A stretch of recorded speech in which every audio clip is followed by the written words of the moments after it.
Bonjour les assistants, j'espère que vous allez tous bien. On est parti pour une nouvelle vidéo présentation de portefeuille. Aujourd'hui, épisode 27, épisode exceptionnel. J'ai vendu deux entreprises. On va voir à combien et pourquoi. Avant ça, recommandation d'usage. Je vous rappelle que je ne suis pas un professionnel ni un conseiller financier, mais un simple amateur qui cherche à partager sa passion. En aucun cas, je vous invite à répliquer les positions de mon portefeuille. Formez-vous et faites-vous vos propres convictions. Il y a beaucoup de choses gratuites sur Internet, donc il n'y a aucune raison de ne pas se former. Vous êtes seul responsable de vos investissements, du choix des positions et donc des plus-values et des moins-values qui vont avec. Ok, comme d'habitude, je vous propose une vision de mes portefeuilles pour les plus pressés. Pour ceux qui ne me connaissent pas, je vous informe qu'il y a une vidéo qui récapitule mon parcours boursier de mars 2020 à septembre 2022 et avant le 31 janvier, il y aura une vidéo récapitulative de mon parcours boursier de mars 2020 à décembre 2022. Ok. Donc pour ceux qui me suivent régulièrement, ils ont peut-être vu qu'est-ce que j'avais vendu. Donc il y a certainement un chat par là. Il y a certainement un chat quelque part. Donc n'hésitez pas à le mettre ce qui j'ai vendu dans le chat, sorte de voir si vous suivez ou pas. Ok. Donc avant ça, on commence par le compte titre. Ah non, pardon. On commence par le fichier Excel, eh ben, que j'ai pas ouvert, bien sûr. J'en profite pour vous demander de mettre des pouces si vous voulez bien, le temps que ça s'ouvre, hein. Je suis transparent, honnêteté, ça mérite bien un pouce. Ok, on y arrive. Alors, hop, excusez-moi. Ok, donc mon fichier Excel. Donc cette semaine, j'ai gagné 1,21%. Donc pour 171,61 €. Super. Donc on verra que j'ai fait moins bien que le CAC cette semaine, hein. Je sous-performe de nouveau le CAC. J'ai pas repris ce que j'avais perdu la semaine d'avant. Bon. Sinon, depuis le début de l'année, j'en suis à plus 6,67%, alors que le CAC est à plus 9,60. Donc j'ai 3% de retard par rapport au CAC. Euh, un peu plus de retard, 3,10% de retard par rapport au CAC GR, donc dividendes réinvestis. Pour l'instant, il n'y a pas eu trop de dividendes, donc ça s'éloigne pas trop, mais passé le milieu de l'année, le CAC GR devrait avoir pris son envol par rapport au CAC classique, donc j'espère pouvoir le suivre. Et le CAC Mid Small est à plus 7,84%, donc j'ai 1,20% de retard par rapport au CAC Mid Small. Donc l'année commence bien pour moi dans le sens où je suis en positif, mais je sous-performe largement le CAC. Voilà, pour l'instant, j'ai pas de luxe, donc forcément quand le CAC monte, je monte moins bien, moins vite, en espérant que quand le CAC va baisser, le luxe va baisser fortement et je baisserai peut-être un peu moins. C'est mon espoir. Voilà, donc on va suivre. Ah, j'ai pas enlevé ma tête. On va l'enlever vite fait. Voilà, pour que vous puissiez tout voir. Ok, donc en performance totale depuis mars 2020, j'en suis à 1369 euros. Donc je suis loin d'avoir rattrapé l'intégralité de ma perte de l'année dernière. 1720 euros, j'avais perdu l'année dernière, on se rappellera. Voilà, donc j'espère rattraper cette perte en 2023, on va voir. Pour ce qui est de mes liquidités, on voit que maintenant j'ai 700 euros de liquidité sur le PEA, c'est parce que j'ai vendu donc deux entreprises cette semaine. On va voir ce qui s'est passé. Donc j'ai pratiquement 27% de liquidité sur mon portefeuille. Donc ça commence à être intéressant. J'ai plus de liquidité que mon objectif. Voilà, donc pour l'instant, je ne peux pas l'utiliser cette liquidité parce que je trouve que le CAC est un peu haut. Mais pour du long terme, je veux dire, je me vois mal commencer une ligne pour du long terme maintenant. Mais pour du swing ou pour du trading un peu plus court terme, il y a de fortes chances que la semaine prochaine, je commence à m'y mettre, histoire d'essayer de rattraper un petit peu mon retard sur le CAC. Voilà, puis j'ai des liquidités, donc en plus, ce sera plus simple. Voilà, ça m'embêtait de sortir les liquidités du livret de développement durable pour le mettre sur le PEA pour du court terme, sachant que si ça foire, après je me retrouve avec des liquidités sur le PEA qui me rapportent 0 € de rentabilité. Voilà, donc ça m'embêtait. Donc je suis content d'avoir vendu. Ça me libère de la marge pour pouvoir faire du plus court terme pour les prochains jours. Ok. Ma liste de courses n'est pas changée, mais elle devrait prochainement changer, notamment parce que j'ai plus de liquidité qu'avant. Mon but, ce serait quand même d'avoir un maximum de sociétés de mon fonds de portefeuille que j'ai prévu de renforcer avant un crack. Donc aujourd'hui, j'ai 10 sociétés que j'ai prévu de renforcer sur 16 entreprises que j'ai en portefeuille. Donc il m'en reste 6. que j'ai pas prévu de renforcer. Alors, il y en a que c'est pour des bonnes raisons que j'ai pas prévu de renforcer. On va voir sur le graphe réel.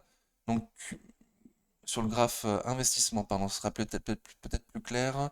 Sur le graphe investissement, donc ça, c'est les sommes que j'ai investies par entreprise. Atos et Cumulus, je compte pas les renforcer parce que c'est déjà mes deux plus grosses entreprises sur lesquelles j'ai plus misé. Donc, elles sont proches de 10% de mon portefeuille. Pour l'instant, ça m'embête de les renforcer. Qu'est-ce qu'il y a d'autre que j'ai pas prévu de renforcer? Reworld Media, je l'ai pas prévu dans ma liste des courses et pourtant je vous dis que si ça va à 4,50, je renforce. Donc il va falloir que je le note sur ma liste des courses. Il y a Total également que j'ai pas prévu de renforcer. Là, c'est parce que mon PRU il est trop bon. Donc je pense pas qu'on retournera à mon PRU. Malgré tout, je vous avais dit que si Total retournait à 50 euros, peut-être que je prendrais un début de ligne sur le PEA. Donc ça aussi, il faudrait que je le matérialise sur ma liste des courses. Donc ça fait 4, il m'en manque une normalement. Et ST Microelectronics non plus, j'ai pas prévu de la renforcer. Voilà, là elle est un peu trop partie. Voilà, peut-être que je m'allégerai à ces prix-là. On va voir tout à l'heure quel nouvel objectif j'ai pour ST Microelectronics. Ok. Et donc pour mon fichier du coup des dividendes, pour le suivi des dividendes, donc j'ai enlevé les lignes que j'avais vendues.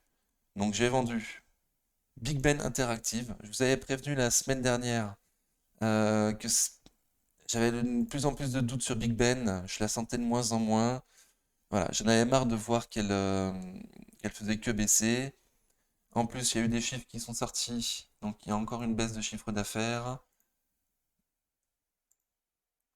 Baisse de 13% du chiffre d'affaires au troisième trimestre.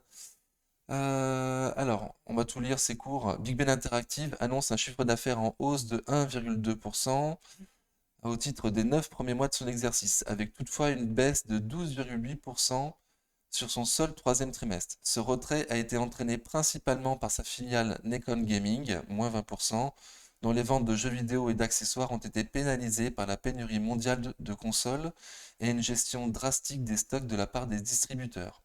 Néanmoins, compte tenu d'une croissance qui devrait être soutenue pour Nikon Gaming et d'une activité Big Ben audio-vidéo telco qui devrait rester bien orienté en 2023-2024, le groupe anticipe une croissance forte et réaffirme sa confiance dans les prochains exercices. Donc moi, j'ai validé ma non-confiance dans le management, donc j'ai vendu Big Ben. J'ai quand même gardé Nikon. J'ai gardé Nikon, je voulais garder un lien. Il me semble que c'était sur Nikon que j'avais le meilleur prix. Hmm, voilà, donc on la verra tout à l'heure. Donc, j'ai vendu Big Ben, je vous en avais parlé, j'avais acheté pour une croissance value, mais c'était foireux dès le départ, et j'ai enfin soldé la totalité de ma ligne. Pour rappel, j'étais rentré dessus au début des vidéos sur Big Ben, et j'avais dit très rapidement, j'ai fait une connerie, si j'étais plus malin, j'aurais tout vendu, hein. À ce moment-là, j'avais 80 ou 100 euros de moins-value, et au final, j'ai vendu Big Ben en validant au moins 300 euros de moins-value, hein, au moins. Ok, donc couper ces conneries le plus tôt possible, c'est la meilleure chose à faire. Et mode espoir en bourse, c'est ce qu'il y a de pire. Ok. Rémi Cointreau, j'avais acheté un peu cher, un peu en mode FOMO. Moi, mon support était à 160 euros. J'avais un PRU à 166 euros. J'avais pris pour du long terme, mais voyant que mon PRU était vraiment pas bon et qu'on était passé au-dessus des M200 jours, j'avais dit bon, je change ma stratégie sur Rémi Cointreau, je passe en trend following. Comme ça, je me sécurise. Si ça repasse en dessous d'AM 200 jours, je vends.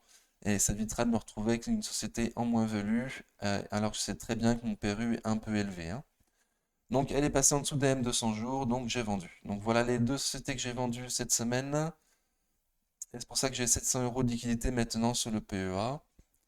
Ok. Donc, on va voir la nouvelle répartition pour investissement. Vous l'avez déjà vu.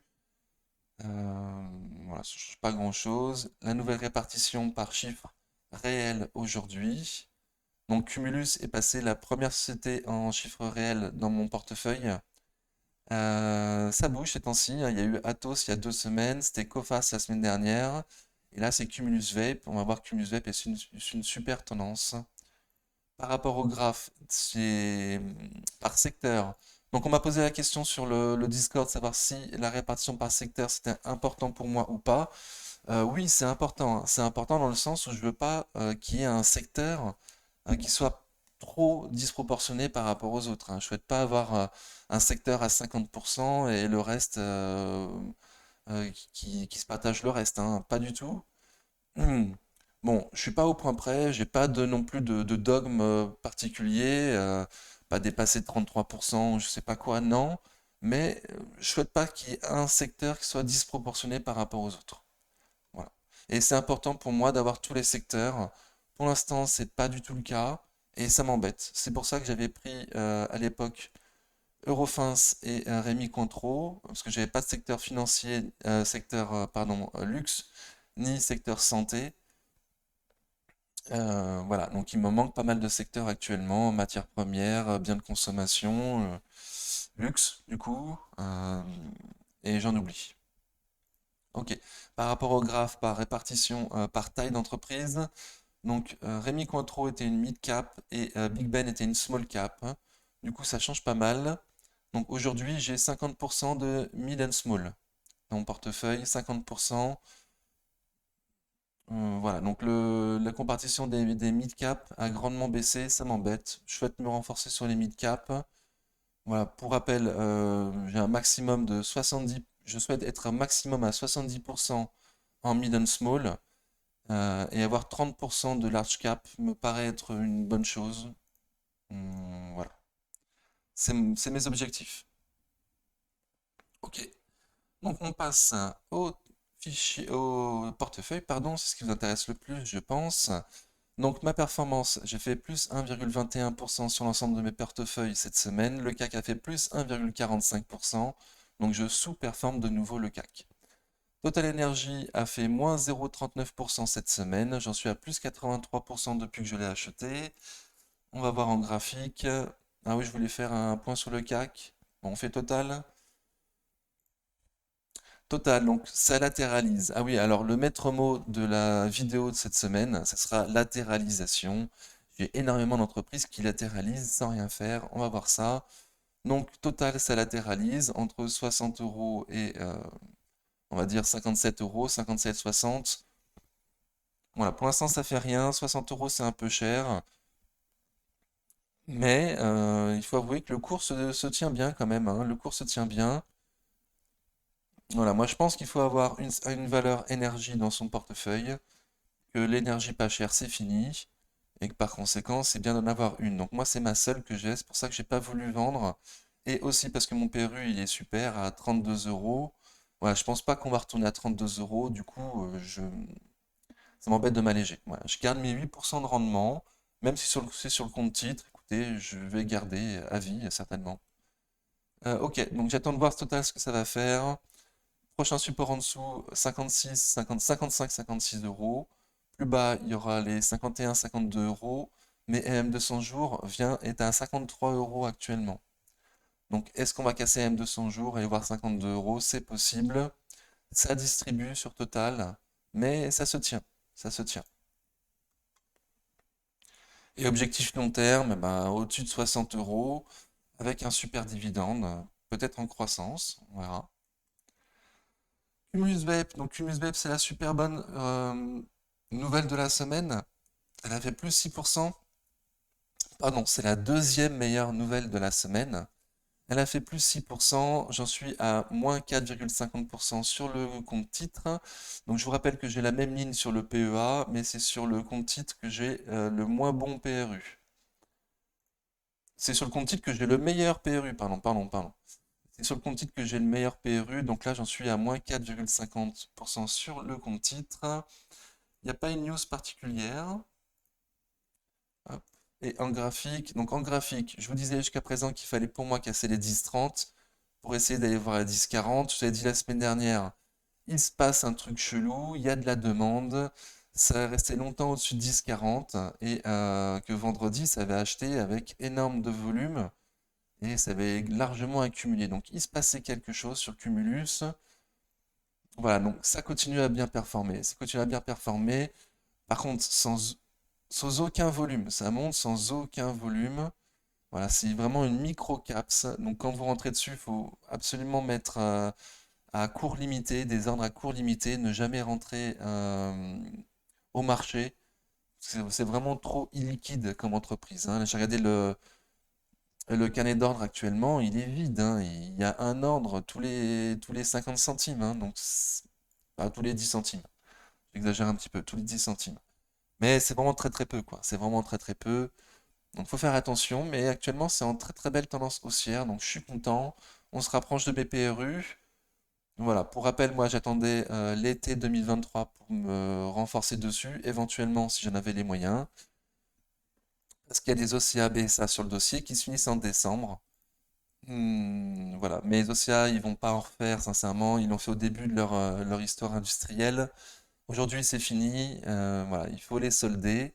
Ensuite, on aura fini avec cette histoire d'OCA BSA et Cumusv pourra euh, se financer d'autres façons qu'en faisant des OCA BSA. Bon, je dis ça, mais dernièrement, ils ont acheté un réseau de distribution de vaporettes.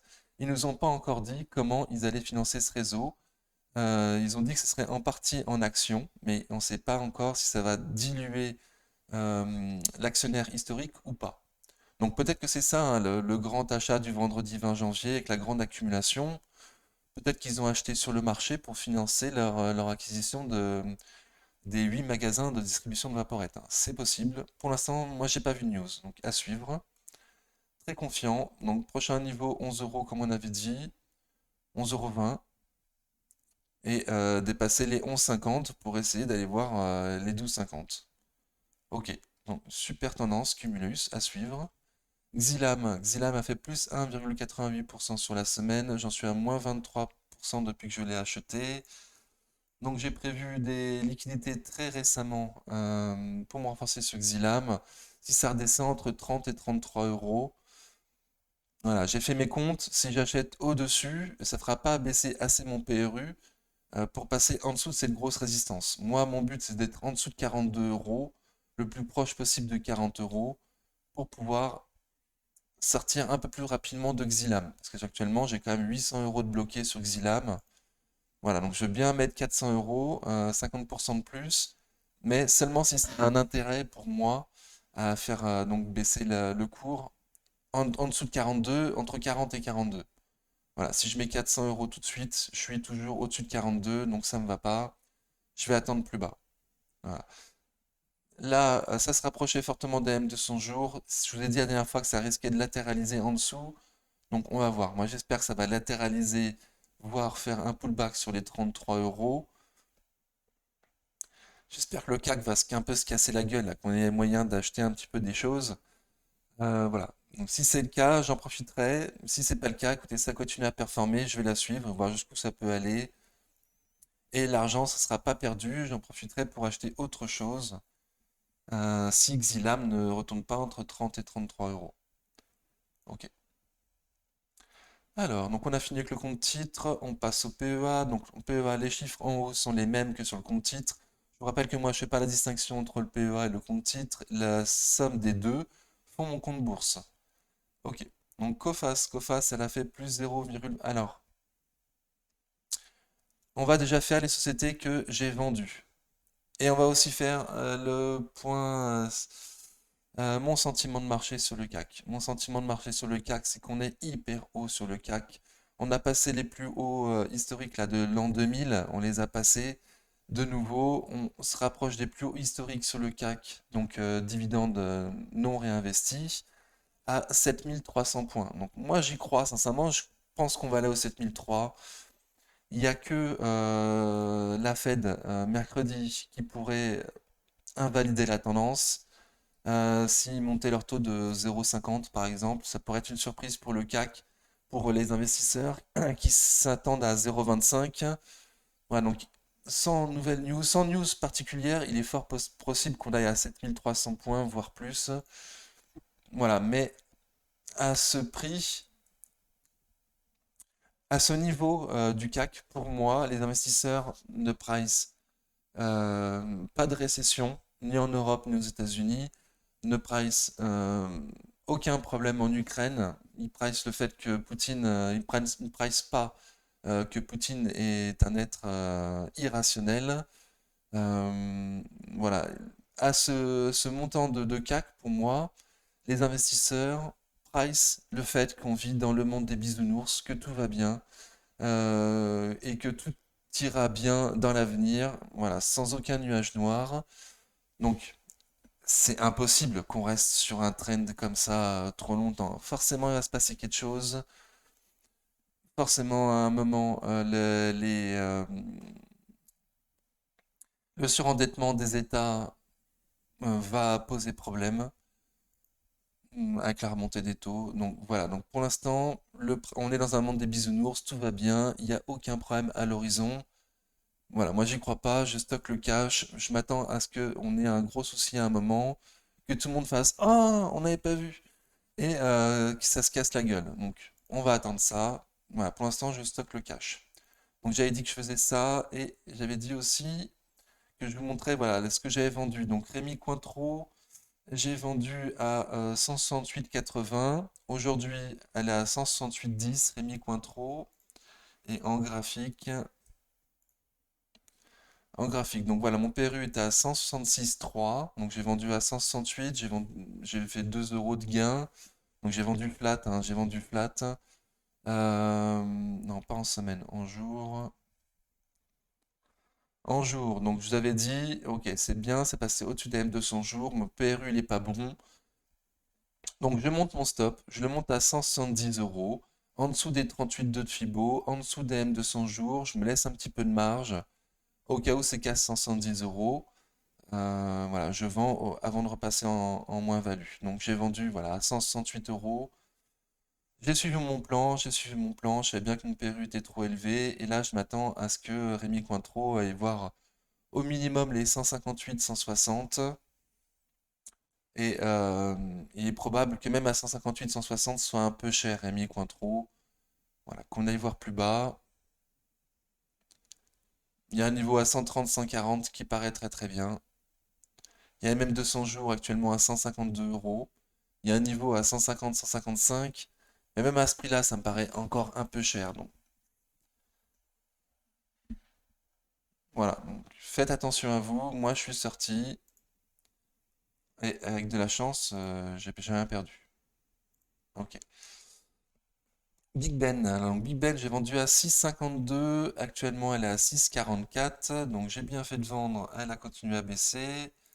Donc, 6,52, j'ai vendu. Et moi, j'avais un PRU à 10,24. Voilà. Donc, j'avais un PRU beaucoup, beaucoup trop élevé.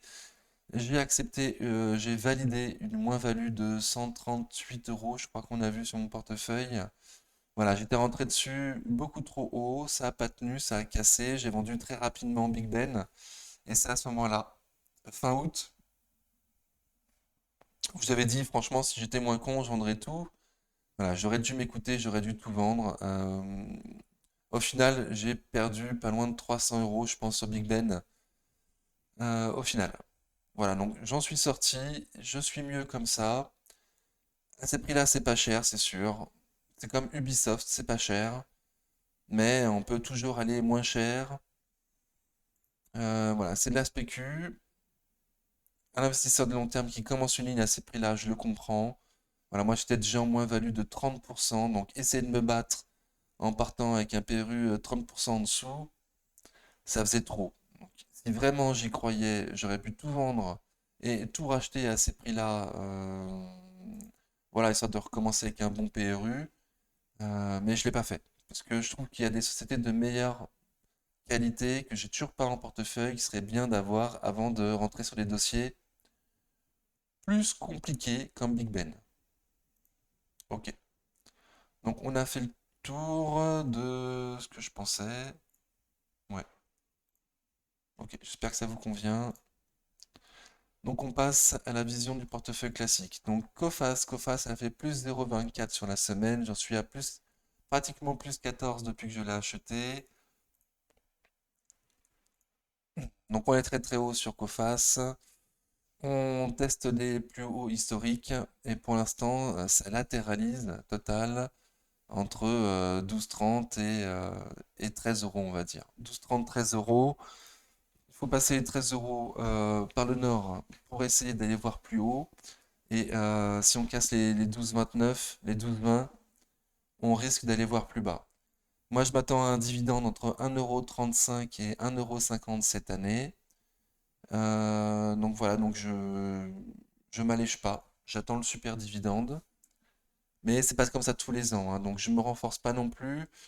Et je garde du cash au cas où ça retourne vers les 8,50 pour me renforcer sur Coface. Ok, ça latéralise, volume moyen, au-dessus de 50 le RSI, ça distribue légèrement. À ce prix-là, c'est un peu cher, hein, moi je dis que c'est un peu cher, je dis pas d'acheter. Éventuellement c'est léger, mais moi c'est mon meilleur rendement au niveau du dividende, donc je m'allège pas. Ok, Orange a fait moins 0,74% sur la semaine. Il n'y avait pas des news d'ailleurs? Atos, prochaine news. Non, ok. Donc Orange, depuis qu'Analyste a dit qu'il visait 10 euros, ça veut pas trop Orange, hein. Donc là, on latéralise total sur Orange. On latéralise baissier, hein. On est plutôt en tendance baissière, mais là, les 7 dernières bougies, ça latéralise. Voilà, au-dessus de 9,50, on voit bien des grandes mèches qui descendent jusqu'à 9,50 et qui remontent. Donc il y a des acheteurs à ces prix-là, hein, aux alentours de 9,50. Moi, je l'ai toujours dit, en dessous de 9,80 pour un début de ligne, c'est pas mal. Et ensuite, on renforce, suivant la taille de son portefeuille, par BCC, son PRU. Et en pensant à s'alléger aux alentours de 12 euros. Voilà, donc moi, c'est mon objectif sur Orange. Donc j'espère que ça ne redescendra pas à 9,15 là, comme j'ai pu acheter récemment. Ça m'embêterait, mais bon, pourquoi pas. Et si ça va à 9, personnellement, je me renforce entre 8,80 et 9 euros, prochaine zone de renfort pour moi. Ok, donc faible volume, voilà. Plutôt baissier ces temps-ci, Orange. Mais pour moi, c'est une opportunité d'achat, si t'en as pas. Ok. Atos, ça fait plus 1,35% sur la semaine, j'en suis à moins 24% depuis que je l'ai acheté. Ah, j'ai pas fait le point VAD, j'ai pas pensé. J'ai pas pensé, donc je ferai une vidéo cette semaine, début de semaine, pour faire un point sur Atos. Donc Atos, c'était en tendance baissière là depuis qu'on avait touché ou c'était grandement approché des M200 jours. C'était en tendance baissière, j'avais mis une résistance oblique baissière et là, vendredi 27 janvier, on a passé la résistance oblique baissière. Donc sans volume, mais à tout moment le RSI est resté au-dessus de 50. Là, ça arrête de distribuer au niveau de l'accumulation distribution. Donc j'espère que ça va repartir à TOS. Voilà, qu'on reteste MM200 jours, voir qu'on arrive à la passer, ce serait cool. Et je m'attends à une news très prochainement sur Atos. Pour moi, rien ne bougera trop tant qu'on n'aura pas la réponse de Airbus, savoir s'ils rentrent dans Evidian ou pas. Voilà, pour ça, il faut attendre la sortie du rapport des sociétés qui ont été mandatées pour Airbus. Et les bruits de couloir sont que Airbus se serait engagé à donner sa réponse avant la fin du mois de janvier. Donc, a priori, la sortie du rapport, ce sera avant la fin du mois de janvier. Je regarde vite fait là s'il n'y a pas une news sur Atos, parce qu'ils aiment bien quand même nous sortir des news le dimanche. Ces derniers temps, ils nous l'ont fait, donc on va regarder. Est-ce qu'il y a quelque chose de plus? Il y a 15 heures, forum, bourseau? Non, a priori non. Donc peut-être tout à l'heure, à suivre. Non. Ou, euh, ou peut-être fin janvier, c'est mardi, hein, c'est le 31, ouais, c'est ça. Donc potentiellement, on a jusqu'à mardi. Et bruit de marché, c'est ça. Donc à suivre, Atos. RSI au-dessus de 50, je l'ai dit, ouais, ça arrête de distribuer. Et ça a cassé la résistance oblique baissière. Bon, c'est léger. Donc à suivre. Je reste relativement confiant sur Atos. Mais c'est sûr que si Airbus dit non, on n'est pas intéressé, ça craint. Ça craint. Airbus, ils sont vraiment intéressés. Donc s'ils rentrent pas, c'est qu'il y a un loup, quoi. C'est qu'il y a un loup. Donc vraiment, ce serait une mauvaise news. Ok. Atos, c'est fait. Amundi, il a fait plus 0,33 sur la semaine. J'en suis flat à 0.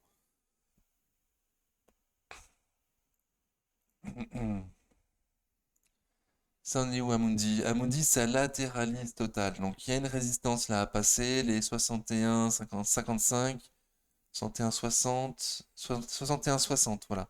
Donc 61, 60 à passer pour essayer d'aller voir plus haut. Pour l'instant, on est capé par ce prix et ça latéralise total. Écoutez, volume moyen, RSI il est fort, hein, mais il n'est pas en surachat, donc potentiellement on peut acheter.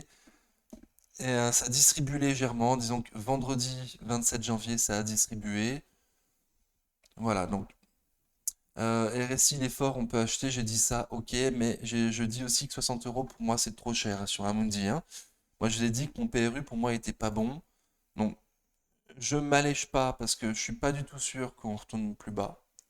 Ça m'embêterait qu'à part de 100 mois. Mais le PRU, il est pas bon. Je conseille pas d'acheter. Voilà, je vais attendre une consolidation plus importante sur le CAC pour essayer de rentrer dessus à un prix plus intéressant.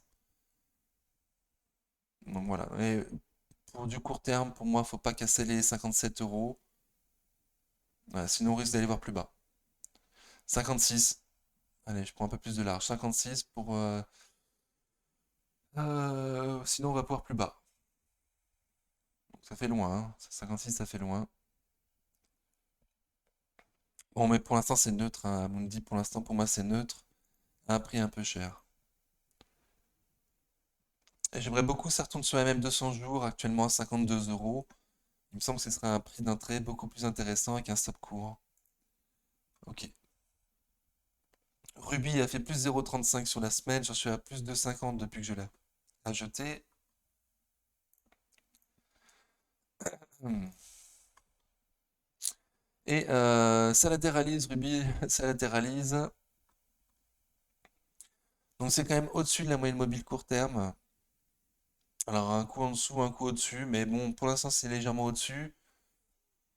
Ça distribue pas. Le RSI il est quand même au-dessus de 50. Il y a du volume moyen, c'est pas mal. Voilà, donc moi je l'avais dit qu'en dessous de 27, Ruby, ça me paraît encore être des bons prix. Moi, la dernière fois que je me suis renforcé, c'était à 25 euros.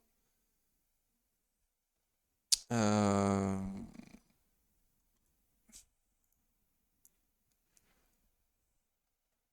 Voilà, il faudra passer les 27 là pour essayer d'aller voir beaucoup plus haut. Pour l'instant, on est bloqué sur Ruby, hein. Pour l'instant, on est bloqué. Donc, prochain support en dessous, les 24 euros, 24,20, 24 euros, 24,70 pour moi, prochain support. Et M200 jours à 23,117 aussi intéressant. On peut faire un pullback dessus. Et pour avoir un stop court, ce serait cool. Ok. Reworld Media, elle a fait moins 2,87 sur la semaine. J'en suis à plus 9,40 depuis que je l'ai acheté. C'est pour elle qu'il y avait une news. Atos, mince. Oups. Atos, il y avait une news. Entrée en négociation exclusive avec Mittel en vue de la cessation d'Unify. Donc, on l'avait déjà vu, hein, ils vendent des bijoux de famille pour financer leur scission. Donc, c'est quand même un gros morceau, hein, un morceau dans le cloud, avec un chiffre d'affaires de 550 millions d'euros, 3000 employés, 40 millions d'utilisateurs dans 90 pays. Ils vendent ça. Voilà, donc et comme ils disent ici, hein, c'est une étape importante dans l'exécution de leur programme de cession qui devait leur apporter 700 millions d'euros voilà, cette année donc, pour financer leur scission. Donc voilà, ils vendent des bijoux de famille, en gros, pour financer leur scission. Moi, j'espère que rapidement, ils pourront trouver un accord avec Airbus qui financera la scission et qu'ils n'auraient pas besoin de vendre les bijoux de famille plus que ça. Ok, Reworld Media, donc on était sur Reworld Media, hein? Oui. Donc Reworld Media, la news, petite news, hein, accord de licence pour Grazia en Asie. Donc ils viennent d'acheter Grazia récemment et là ils ouvrent Singapour et Malaisie.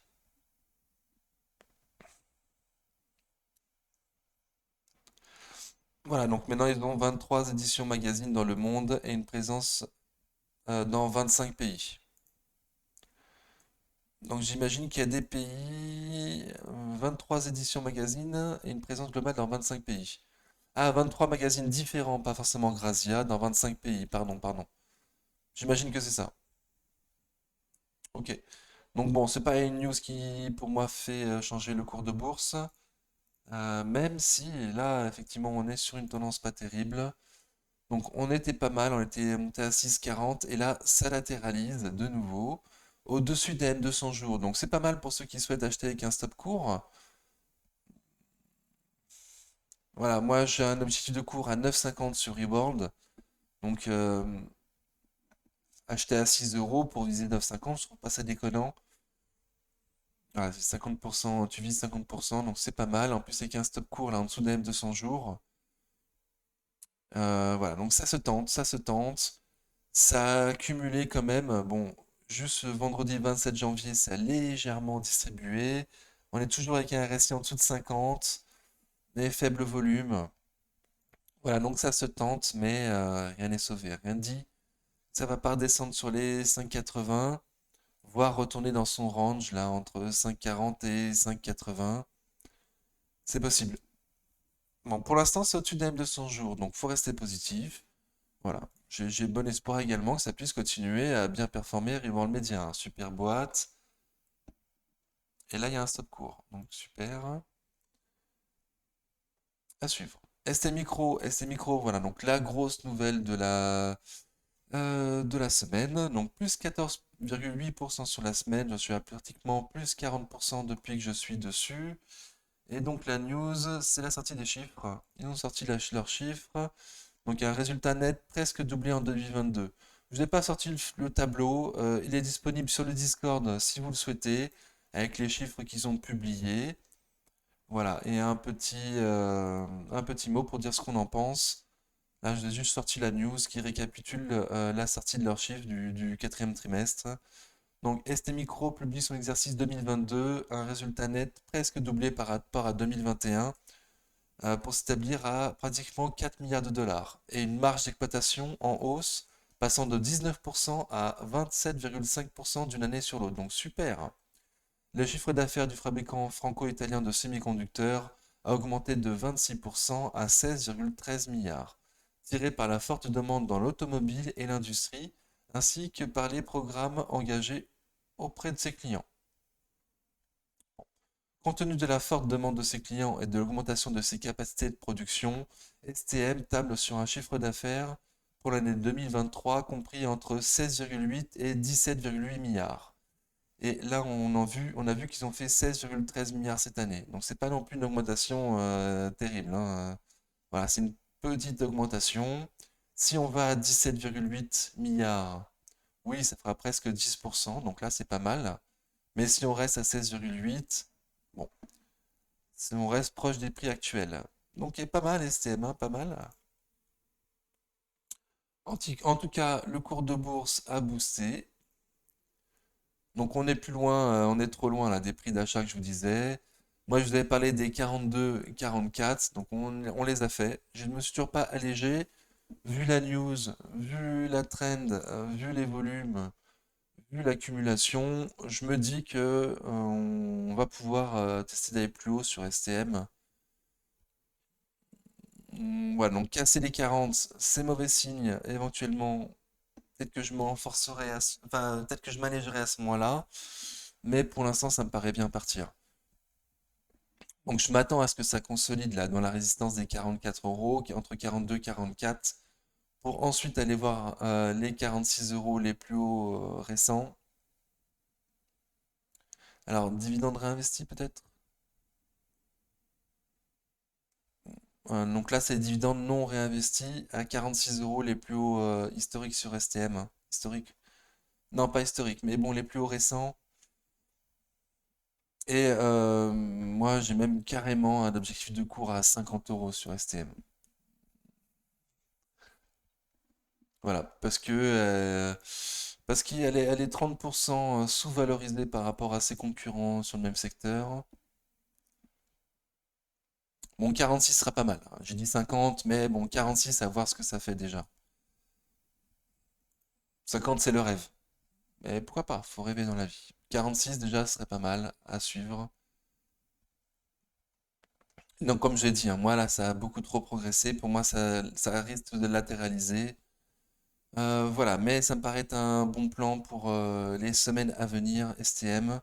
S'il n'y a pas de crack, s'il n'y a pas de gros problèmes sur le CAC ou macro, ça devrait bien performer. Donc je reste confiant, je m'allège pas, confiant.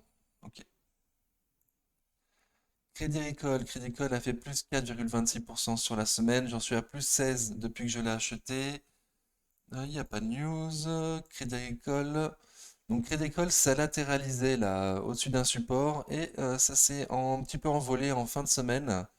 Donc super, super, ça performe bien. Moi je vous ai dit hein, depuis le début des vidéos que pour moi il faut avoir une bancaire dans son portefeuille avec la remontée des taux, c'est une bonne chose. Et j'en parle comme ça, mais moi j'ai repéré Société Générale là, qui vient de passer un niveau. Donc c'est pas le moment pour en parler pendant mon portefeuille, surtout que la vidéo va être super longue à mon avis. Mais voilà, on a passé des plus hauts récents. Moi, il est fort possible que voilà, pour du court terme, pour du trend, là, j'achète le plus proche possible de 26 euros en visant les 29. Alors, bon, ouais, les 29,30. Complément de gap. Voilà, profiter de la bonne tenue des bancaires ces temps-ci. C'était général a un petit peu de retard et là, elle semble partir avec un peu de volume en accumulant. Voilà, profiter de la montée des bancaires un peu tardive. Enfin, moi, je vais rentrer un peu tardivement sur cette banquière-là pour profiter un peu de la hausse. Voilà, pour du court terme. Donc, je vous en parle en parlant de Crédit Agricole. Pardon. Donc, on retourne à Crédit Agricole. Donc là, ça performe bien. Donc, il y a un gap à combler. Donc, c'est un gap de dividende. Ouais. Dividende réinvesti. Il y a un gap à combler à 11,45. Un autre à 12,56. Donc j'espère qu'avant la fin de l'année, voilà, on ira à 12,56 à suivre. À suivre. Ok. Cumulus Vape, donc Cumulus Vape, on l'a déjà vu sur le compte titre, elle a fait plus 6,34% sur la semaine. Sur le PEA, j'en suis à moins 11% par rapport à mon PRU. Voilà, donc très confiant, on l'a déjà vu en graphique. Equasens, elle a fait moins 5,51% sur la semaine, j'en suis à plus 25% depuis que je l'ai acheté. Il n'y a pas de news, je crois pas. Prochaine CM6. Ok. Donc Equasens, déçu, un peu déçu là, hein. Un peu déçu, ça avait bien performé. Je vous ai dit que moi, 80 euros, c'était pas des bons prix pour moi, c'était un peu cher. Je visais 90 plus ou moins au max pour l'instant. Donc là, on consolide autour des M200 jours. Ok. Moi, je vous avais parlé des 70 euros pour essayer de me renforcer si on y va. Donc à suivre. Moi, avec mon PRU à 60 euros, je suis quand même pas sûr de me renforcer à 70, hein. Franchement, ça m'embête de faire monter mon PRU à ce point pour me retrouver dans les 65 euros si jamais je double ma ligne. Voilà, donc peut-être que je vais attendre 64 euros pour me renforcer si on y retourne sur Equasens. Voilà, c'est pas du tout sûr qu'on retourne à ces niveaux-là sur Equasens. S'il y a un crack, mais sinon, ça paraît compliqué. Ah, je vous ai pas non plus sorti les sociétés qui vont publier la semaine prochaine. J'ai des sociétés qui vont publier la semaine prochaine, mais vous n'avez pas fait la liste. Ok, donc peut-être qu'on verra ça en fin de vidéo, mais la vidéo va être longue, hein. Ok, donc je continue. Stellantis, elle a fait plus 1,41% sur la semaine. J'en suis à moins 4 depuis que je l'ai acheté. Donc Stellantis, on était à des prix auxquels il fallait penser à s'alléger là, à 15 euros. Les prix auxquels il faut penser à accumuler, c'est 12,50, 11,50. Entre 11 et 12,50, on va dire, c'est pas mal. Donc c'est ce que je vise pour me renforcer. J'avais dit qu'en dessous de 14 euros pour moi, un début de ligne, c'est pas non plus déconnant. À ces prix-là, Stellantis, elle est value quand même. Enfin, elle est value. Elle est très peu chère. Elle est très peu chère. Donc on n'est pas du tout sûr qu'on retourne entre 11 et 12,50, hein. Voilà, donc pour l'instant c'est en tendance baissière, mais il y a un petit sursaut là, vendredi 27 janvier, avec un volume moyen, RSI qui repasse au-dessus de 50, une légère accumulation, on repasse au-dessus de la moyenne mobile court terme, donc on reste coincé dans une résistance. Pour l'instant rien n'est sauvé, c'est toujours tendance baissière pour moi, mais vendredi quand même a fait plaisir, donc à voir si ça performe pas la semaine prochaine, hein, c'est possible. C'est possible, tout est possible. Mais pour moi, les prix intéressants, ils sont plus bas pour ceux qui sont déjà dessus. Voilà. Et pour ceux qui voulaient commencer une ligne, eh bien, éventuellement, j'avais parlé d'en dessous de 14 euros. Ok. Si tu achètes à 14 euros Stellantis, il faut prévoir dès le début de pouvoir renforcer entre 11 et 12,50, hein, qu'on soit bien d'accord, hein. Qu'on soit bien d'accord, pardon, hein. J'avais dit 14 euros dans le sens où si tu veux pas qu'elle parte sans toi, mais il faut prévoir de renforcer en dessous si on y va. Ok. Métropole a fait moins 1% sur la semaine. J'en suis à plus 6 depuis que je l'ai acheté. Il n'y a plus ma tête. On a fait toute la vidéo sans ma tête, c'est pas grave, c'est pas le plus important. Donc Métropole, il y a une news. Donc Métropole, Xavier Niel, alors moi je comprends plus rien, hein, parce que pour moi, Xavier Niel n'avait plus le droit d'acheter des M6 là ou TF1 avant 5 ans. Il ne doit pas y avoir de changement d'actionnaire majoritaire d'une société de l'audiovisuel en France avant 5 ans. Donc là, je comprends pas ce qu'ils nous disent. Ils nous disent que la société NJJ de Xavier Niel est intéressée pour reprendre la fréquence, notamment d'M6, mais ils n'envisagent pas de renouveler son intérêt en 2025 lors d'un autre appel d'offres. Donc c'est dans 2 ans, c'est pas dans 5 ans, c'est dans 2 ans. Sauf pour compléter son portefeuille de chaîne en cas de succès lors de la procédure en cours. Donc je comprends pas bien. News du 24 janvier, hein, moi je comprends pas. Donc Xavier Niel a l'objectif d'acheter M6 ou peut-être seulement des chaînes du groupe M6, W9 et compagnie. Moi je le comprendrais plutôt comme ça.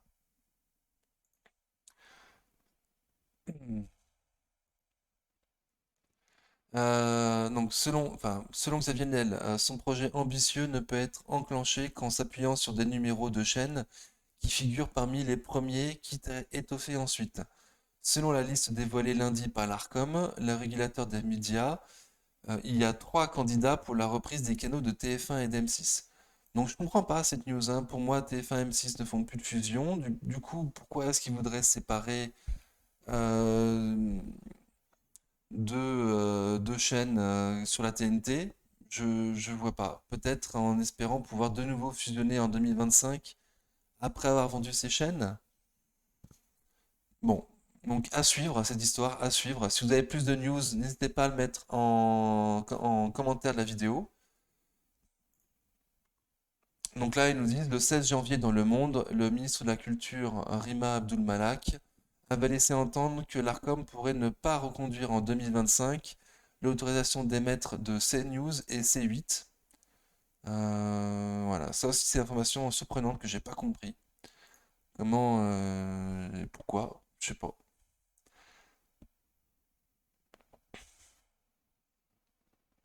Hmm. Bon, je vous laisserai lire les informations. De toute façon, moi j'ai lu, j'ai pas bien tout compris quoi. En tout cas, les auditions des 3 candidats de l'Arcom auront lieu le 15 février. Donc il y a bien un truc qui se passe, mais il me semblait que c'était pas possible, alors je comprends pas bien. Bon, donc un peu de spécu de nouveau sur Métropole. Donc pour l'instant, ça latéralise total là, entre 15 euros et 16 euros. Donc ça fait rien, certainement en attendant cette news, hein, on verra bien ce que ça nous dit. Voilà, donc 15 février. À suivre 15 février. Prochaine news sur Métropole, certainement.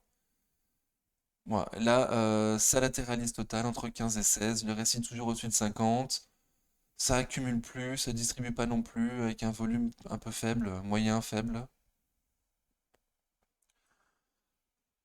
Donc 15 février, à suivre.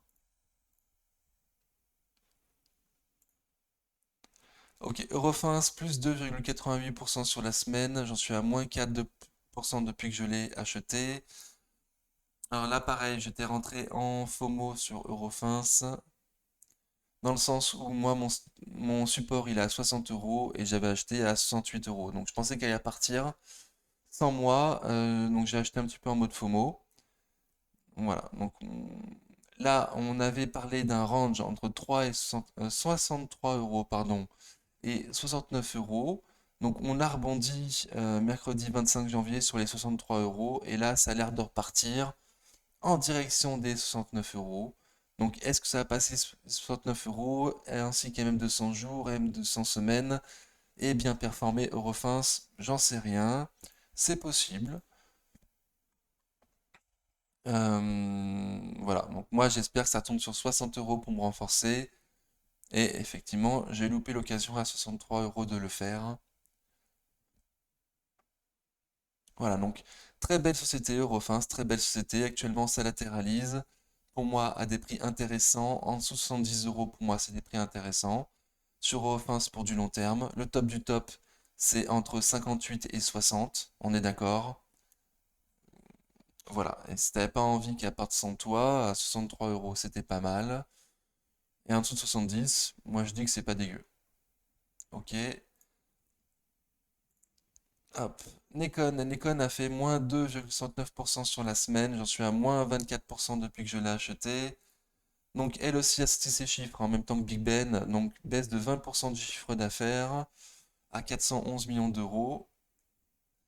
Sur la période, les ventes de jeux vidéo et d'accessoires ont été pénalisées par la pénurie mondiale de consoles et une gestion drastique des stocks de la part des distributeurs. J'ai peut-être lu ça déjà, non? Donc, Nikon prévoit toutefois la sortie de 4 jeux au quatrième trimestre 2022-2023, donc au quatrième trimestre, hein, puis d'une vingtaine sur l'exercice prochain. Nikon réaffirme sa confiance dans ses perspectives de forte croissance en 2023-2024. Donc j'ai gardé Nikon, j'ai gardé. Bon, c'est plus mon ego qui a voulu garder qu'autre chose. Donc voilà, donc déjà que j'ai vendu Ubisoft et Big Ben en grosse perte, j'ai pas voulu garder Nikon. Voilà, j'en garde qu'une. Il faut que je prévoie de me renforcer. Donc elle non plus, elle est pas sur ma liste des courses. Voilà. Éventuellement à 2 euros. Est-ce que je mets 100 euros ou 200? Est-ce que je double ma ligne à 2 euros? Bon, je crois pas, hein. Sincèrement, je crois pas. Peut-être que je vais mettre 100 euros sur 2 euros et 100 euros plus bas. À voir, hein. À voir. Je suis confiant sur l'avenir d'Econ, mais avant qu'ils sortent leurs 24 jeux, il va se passer du temps. Il va se passer du temps. Pendant ce temps-là, le cours de Nikon risque de se dégrader. Ainsi, oui, on va sortir. Euh, Ainsi que les comptes de Nikon et Big Ben. Donc voilà, on a fait le tour, on a fait le tour. Pour conclure, bah écoutez, moi je stocke le cash, j'en ai un peu trop là actuellement. Euh, voilà, 28% de liquidité. Si on prend le graphe réel, ouais, 27% de liquidité. Donc ça commence à être pas mal, hein, ça commence à être pas mal. J'espère quand même pouvoir utiliser ma liquidité avant la fin de l'année parce que sinon ça fera vraiment trop en liquidité. Moi, mon scénario actuel, là, c'est qu'il y a le CAC va bien performer. Je vois pas ce qui pourrait le faire craquer.